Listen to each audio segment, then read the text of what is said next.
Well, it all started, of course, in New York State. It all starts with having an attorney general who's looking out for the people and a political party that's in control of the assembly, the governor's mansion, the county, the mayor's office, you name it. And Tish James, this South Shore Press, this was written by George Santos. Is George Santos got his own blog now? Anyway, it is from our very own Erie County legislator, Darrow, who wrote to the Attorney General, Letitia James, that as an Erie County legislator, he's calling to her attention a very concerning situation at the Seneca Babcock Community Association in Buffalo. He was contacted by a constituent who alerted me to a trending social media post that brought attention to the organization's failure to comply with state and federal law for financial reporting for nonprofit organizations. So he investigated, and as far as he could see, publicly available information on various government websites, the Seneca Babcock Community Association Incorporated is not recognized as a nonprofit tax-exempt organization by the state of New York and may have been improperly soliciting donations and accepting government grants from the county, state, and federal government. So he's asking Letitia James to do her job, which is to make sure that these things don't happen in Western New York or in New York State, anywhere that she is, in charge of in the state, Excelsior. You would think that that would be a big deal. Of course, that's not a big deal to her, nor is it a big deal, anywhere else or to other elected Democrats for some reason. Go figure. Then, of course, we have the the local media picked up on it, and the Seneca Babcock CEO resigned. That was strange. Why would the Seneca Babcock CEO resign? If there's nothing to see here, I mean, surely there's nothing in the filing that would cause anyone to be upset. So why not just do the filing? Doesn't make a whole lot of sense. And yet we had the CEO resign after the organization loses its nonprofit status. Trina Catterson had this story with WIVB Channel 4. And, the Seneca Babcock Community Association, it's not just, we're talking about an umbrella organization. Schiller Park, Hennepin Community Centers on the east side, multi-million-dollar agency. This is supposed to be, all about looking out for the community and making sure that they provide the services. We asked what was going to happen with the Tim Walz investigation. Does any of that bleed into Buffalo? Are Democrats doing what Democrats do all over the country here in New York State and in Western New York? Well, this doesn't look good. The Seneca Babcock CEO resigns. And is uncertain after losing its nonprofit status. Now its CEO and president has submitted his resignation to the board of directors as an Erie County legislator calls for a state investigation. Our Trina Catterson has those details. Marley, a leadership change is likely coming for the Seneca Babcock Community Association. According to the current CEO, Brian Pilarski, the organization lost its nonprofit status with the IRS because the required yearly tax forms were not filed. It's something Pilarski is taking all of the blame for. From my viewpoint, it doesn't look good. It just doesn't look good at all. The Seneca Babcock Community Association has served residents with a variety of programs for years, operating as a nonprofit. But Erie County legislator Frank Todaro says he started looking into the organization after coming across a social media post from a resident who raised concerns that the association had failed to submit its required financial records to the IRS. We went to the office the next morning, looked into it, and, we're scratching our head like there's something wrong here. On Monday, legislator Todaro sent a letter to Attorney General Letitia James requesting her to investigate the organization's finances. According to the IRS, nonprofits that fail to file Form 990 tax documents for 3 consecutive years can lose their tax-exempt status.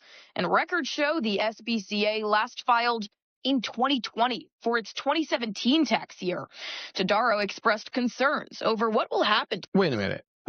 They last filed in 2020. It happens to be 2026. And in 2020, they filed for their 2017 tax year. Who is this Pilarski guy? Well, he's on the town of Cheektowaga board, and he's also the chairman of the, listen to this one, he's the chairman of the ethics committee. That's right.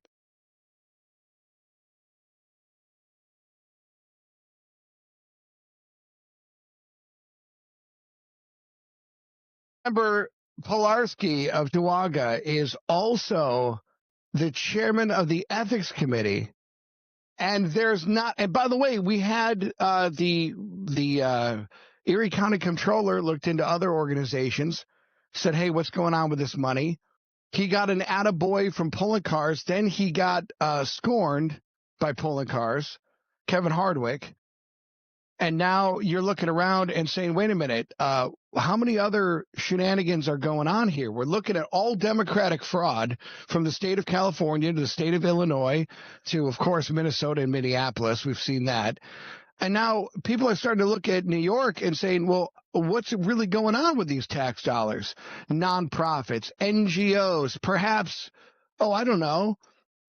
People are involved in the migrant refugee scam here, the grifters of illegal immigration, the folks that talk about all the important things like, the environment, green energy. There's always cash, there's always tax dollars, and there's always nonprofits and NGOs at the root of all of these scams. And so now the question is, why hasn't? How do you go 6 years without filing a 990 form?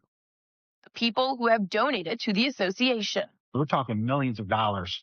And unfortunately, if they were not a legit not-for-profit, meaning they didn't have the proper licensing and permits to accept those funds, unfortunately, by IRS law, they're going to get a bill. In a statement to News 4, Brian Pilarski, the CEO of the Seneca Babcock Community Association, claims the organization was never informed by the IRS about the missing tax filings, but says he takes full accountability for the oversight. He says for that reason, he has submitted his resignation. The CEO also wrote, quote, there has been no theft, misuse of funds, or personal gain involved, adding he believes any review by the Attorney General or State Comptroller will prove that to be true. We're going to have it looked into it where it needs. Wait a minute. Hold on for a second.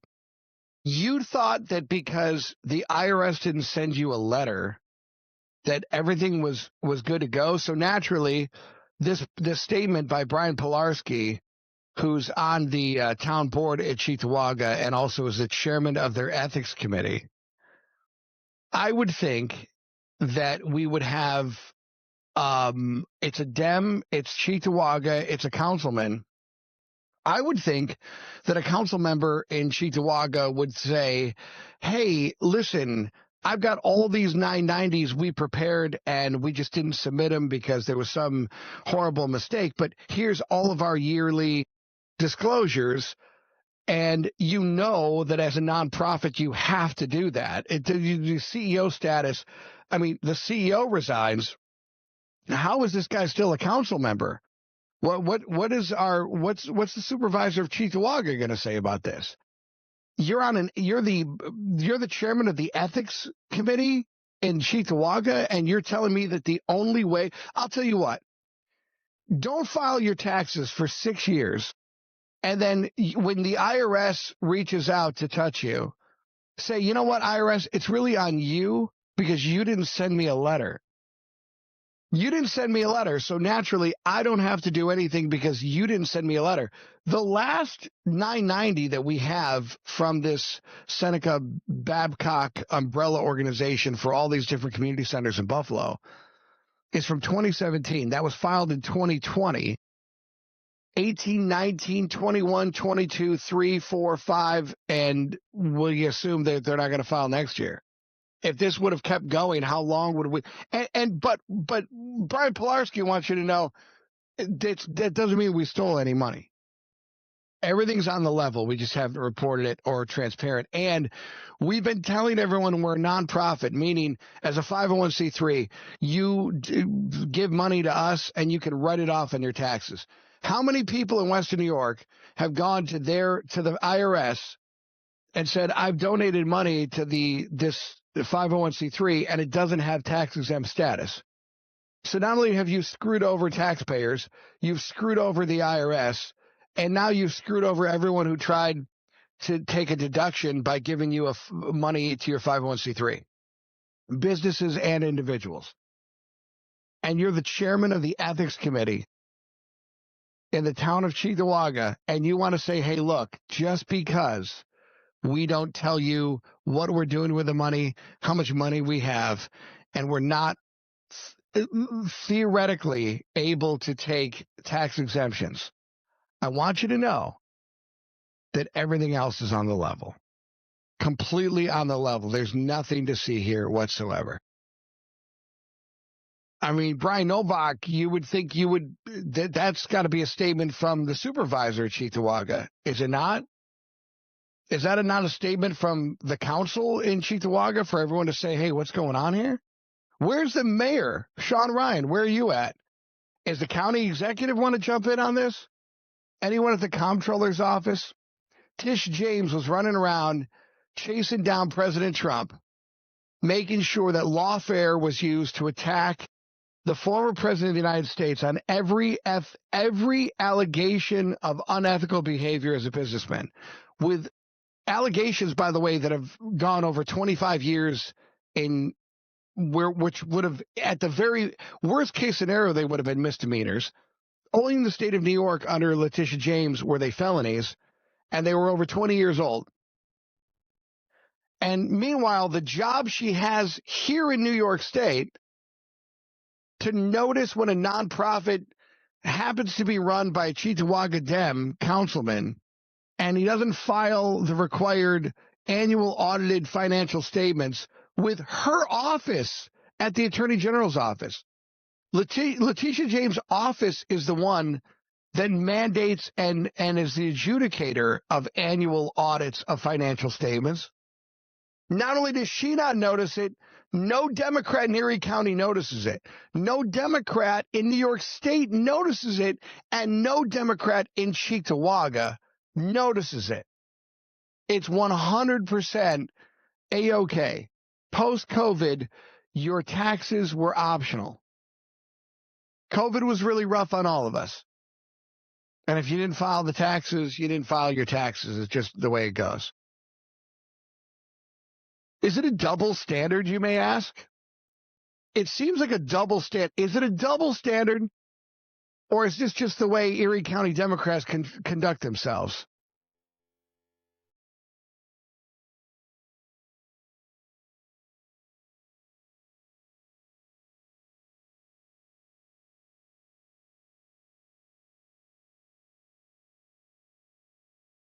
What is it? I'm confused. Are you confused? It doesn't seem like it's the same. It doesn't seem like it's the same standard. It almost seems like Dems just look out for themselves, look out for each other, and your money, your tax dollars are just monopoly money, and the rules are only the rules for everyone else. It's kind of like, when COVID's going around and you're out there without a mask, and then you're chastising other people that aren't wearing a mask, or you close down the hockey tournaments and say you can't really play and skate around on an ice rink. And then you're videotaped with your lads, with your mates, and you're skating around, but you're only doing drills. You're not playing a game. There's a huge difference. The games and the drills are two totally different things. It's a weird, wild, everything's crazy. And when you're running, in New York State, you're a U.S. Senator from New York State, and you're talking about the regime needs to be toppled in Iran, and then a president actually topples the regime in Iran, now you're against that because that's opposing your party. And you talk about gas prices now, but not when gas prices are at a 10-year low, and not when gas prices were at a 30-year high under the previous administration, and not when inflation core index was at 11%, and not when you had any of the issues with affordability at grocery stores and a supply chain crisis because your transportation secretary, he and his husband had a baby, and it was a surprise pregnancy, and he had to take 120 days of paternity leave because he didn't know it was happening. He and his husband had a baby, and it was a surprise to everyone. Right? It all makes sense, doesn't it? Are you sober enough at the moment to say I call shenanigans on all of it? No. So you're telling me there is fraud, waste, and abuse in Western New York? You don't say. Really? And so what's the county executive talking about today? What's Sean Ryan doing? Certainly not steaming his suit. What is he doing? Is Sean Ryan going to hold a press conference and say, we won't tolerate that in a region that's begging Albany for money, in a state that's begging the federal government for money? What have you done to the federal government? How many of these nonprofits and NGOs are pulling the same grift all over the state? Just like in Minnesota, just like in California, and just like in Illinois. I'm trying to think. What do these things all have in common? What does Illinois